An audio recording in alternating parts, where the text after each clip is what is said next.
Hi everyone, welcome back to my channel. If you're new here, I'm Courtney Ryan and we are joined again by Hallie. Hello. And today we're going to be answering your questions. So some of you submitted these in the entry form on my Instagram profile. I have a little highlight called Need Advice. So if you have a longer question, kind of one-on-one type of thing, you can submit it there to be featured in a video. But then also I asked you guys on my Instagram story to submit questions for me and Hallie to answer, and you guys did not disappoint. So if you want to participate in a future video like this, be sure to give me a follow over on Instagram.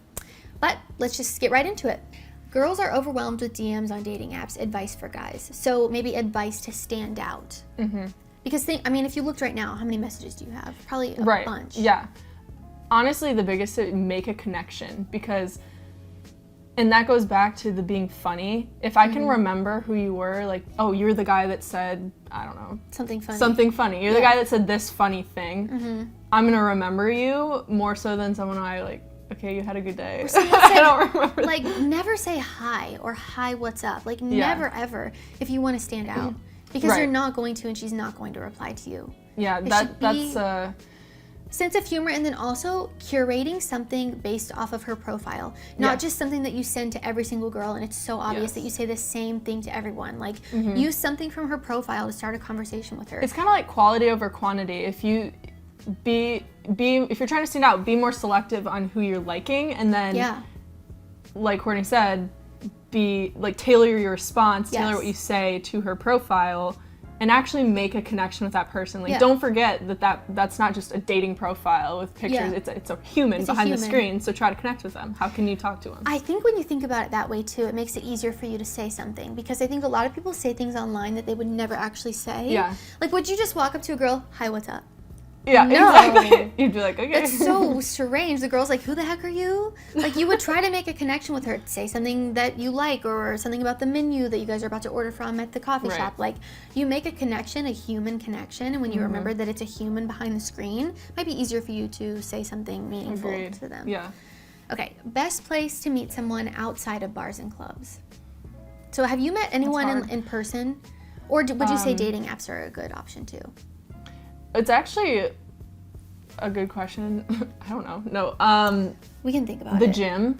I would say the gym is good, but it's hard to approach people these days because everybody doesn't want to talk in person. Everyone gets so mad too. And I actually got frustrated with this because I was against dating apps for a while. Yeah, I know. I was like, I will never download a dating app again. Sure enough. It's the way of the future. It's how our society is moving. Yeah, I just accepted it at this point, and because I knew I wanted to start dating again, and it really, like, unless I was gonna set a goal for myself to approach 5 guys a day, it just wasn't gonna happen. Right. Like, no one was approaching outside of it, because I wasn't at the time going out. I mean, I still haven't been going out much, so it's like, where else? You're mostly at your apartment, so how are you gonna meet people at your apartment? Exactly. So, yeah, I mean, if I had to say something, it would be hobbies. Like, I go salsa dancing, and you can meet people doing that. Join a club. Join a club. Do things you're interested in. Coffee shops. Coffee shops, yeah. I mean, at that point, it's just someone has to have the guts to approach in real life. Yeah. So if you're looking to meet someone outside of an app, it's possible, but you're probably going to have to be the one to approach. Yeah. Like, a lot of you say you hate dating apps, but then aren't willing to approach in person. So it's like, then you're never going to meet someone, because the chances of a girl approaching you are slim to none. I know it's 2022, girls do it more often than not, but normally it's in the bar and club scenes when they actually do. Because they get the guts because they've had a few shots of tequila. They've got it. They're like, oh, I feel confident now. I can go up to him. But at a coffee shop, is a girl going to come up to you? Probably not. Like, it's very rare. Yeah. Also, I like a guy that has the confidence to come up to me. You know? Yeah. I kind of like to take on the more feminine role in my relationship, so I would want a guy who can, come up to me and be the first one to kind of be direct. So just keep in mind what you're looking for, but if you're not willing to do the online dating or bars and clubs, you gotta kind of have a compromise and really put yourself out there.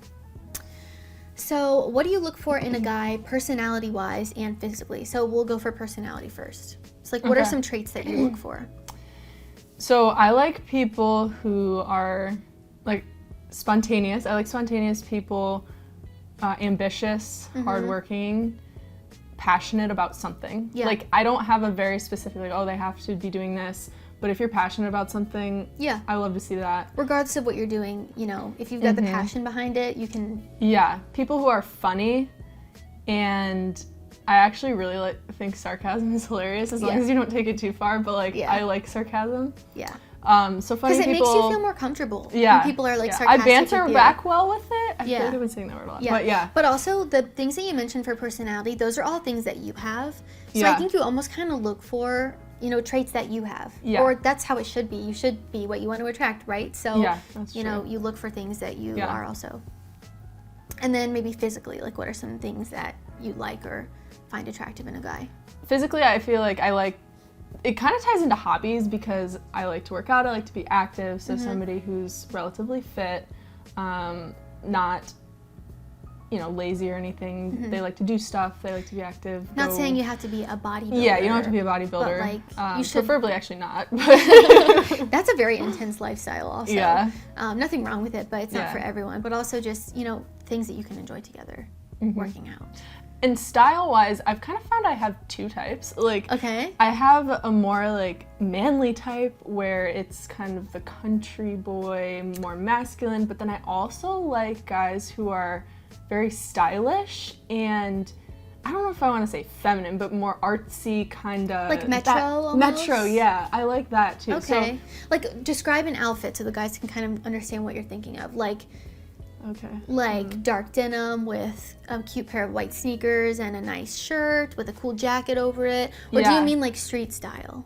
Like which one do you... Either one, honestly. Anyone that knows men's fashion and wears it well on themselves, because I mean, that's not my area of expertise, so I don't think I can think of something off the top of my head. Yeah. But when I see it, I can tell, like, that outfit looks good on him. Like, he put effort into his outfit. Yeah. And it's not just some, like, random shirt with a big logo on it, like a Nike logo and a pair of shorts or something. Right. Like, yeah. Okay, so a guy who puts some effort into himself and a guy who can dress himself. Yeah. That's not too much to ask for, I don't think. And if you watch my channel, you already know this, so.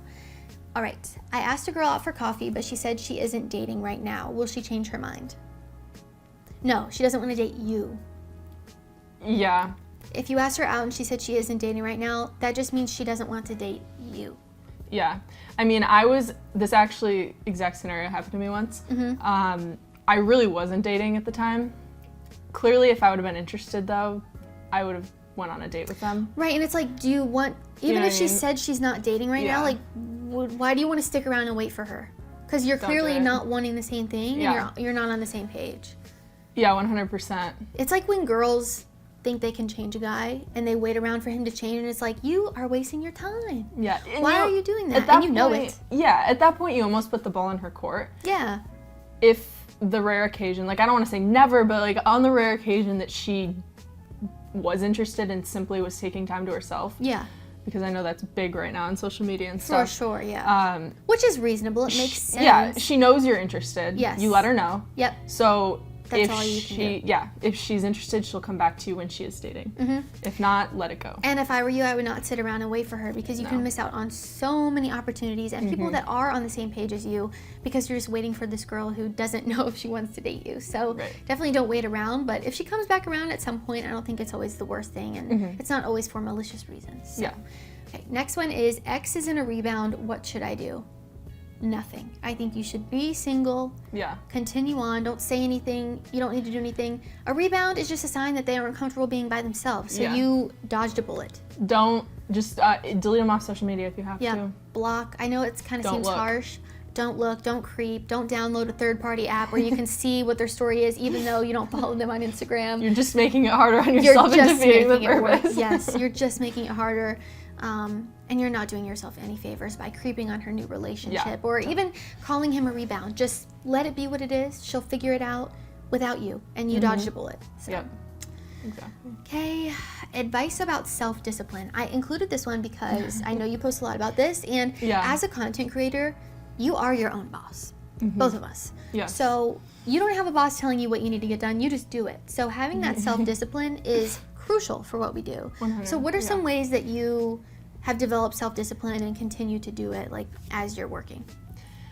The most helpful thing for me with self-discipline is having habits, because I naturally can get I'm a very motivated person, but motivation and discipline are two completely different things. You're not always going to be motivated. No, motivation comes and goes. It's hard. It comes and goes. You're not always going to be motivated, and so that's where the self-discipline comes in. Having habits makes you commit to that self-discipline. It makes it subconscious. Like you don't even have to think about it. You're just gonna do it because it's on the checklist and you're gonna get it done. Yeah, like if you have a habit to work out every day. Yeah, you're not gonna always have the motivation to do that, but if you have the self-discipline and you've developed a habit for yourself, you're going to make sure you get it done because it's what you gotta do. It's just on the to-do list. Okay, have I worked out yet today? No. Okay, gotta get it done. It's like brushing your teeth. Even if you don't want to. Or taking a shower. You might not feel like going. Some days you might be super excited to go to the gym, but yeah, that's exactly, and it's kind of task-based too, because there's certain things, like I'm super self-disciplined with going to the gym and working out,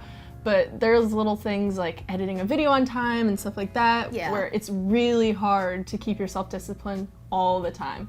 Having a routine helps too, habit and routine, because you're like, okay, I know on this day I do this. Yep. It's the day that I dread, but I get it done, you know? And you kind of make it, you know, something that you know you have to do. Also, I would say with self-discipline, I've noticed when I make promises to myself and I make sure that I keep them, I trust myself more and I'm more self-disciplined because I know that I can do it. And I know that I trust myself to get it done.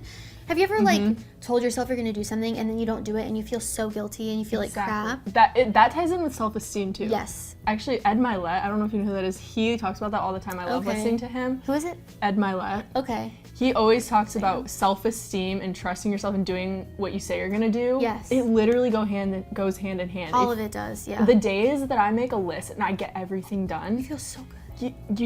Your self-esteem's through the roof because you believe in yourself, and that's like where it starts. So if you're just starting out, I would say make like 1 to 3 very small promises to yourself every day. Okay, today I'm going to work out, I'm going to do this, and make sure you keep those promises that you make to yourself. You're gonna boost your self-discipline, you're gonna boost your self-esteem and your confidence. You're gonna feel like $1,000,000. Versus if you sat there and didn't do it, you would just feel guilty for not doing it. So you might as well do it. That's the key, to start small, because when you'll self-sabotage yourself if you do a million things, and then you won't realistically get them done, and then you'll feel like crap. Yep, so start with just one thing a day. Small. Yep, and hold yourself accountable and just get it done. And you'll start to build that self-discipline in those habits. You can add on more. Yep, so we're basically experts in self-discipline, but anyway. I don't feel like one. Maybe we're just feeling a little more motivated today. I guess so. Things are great. Anyway, that's all we have for this video, guys. If you liked it or found it helpful, be sure to give it a thumbs up and subscribe to my channel to be in the loop for when I release new content. If you want to participate in future videos like this, be sure to follow me on Instagram at Courtney Christine Ryan, and give Hallie a follow as well at Hallie_Smith, HALLEE. Perfect. Don't spell it wrong. We'll go over that one again. As always, thank you all so much for watching, and we will see you all next time. Bye.